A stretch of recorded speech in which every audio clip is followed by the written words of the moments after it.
araw mga ka-Best Buy. Ngayon, talakayin po natin kung magkano naman yung potential na kita kapag nag-invest tayo sa water vendor. Okay? So, yung isang container po pala na ganito kalaki, 20 liters po to, yung kita po natin estimated is 110 pesos po yun. So, halimbawa po, may yung scenario natin, sa isang araw, may average tayo, isang ganito yung nauubos.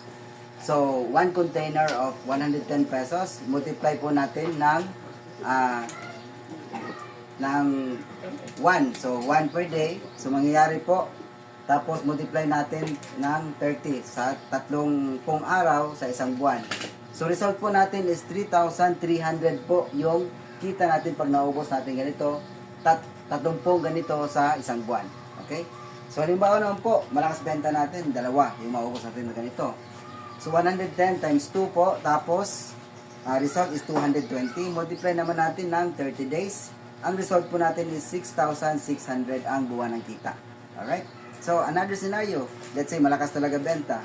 3 container yung magbenta natin sa isang araw. So, 3 containers of 110 times 330. Ang result po sa isang buwan is 9,900. Okay? So,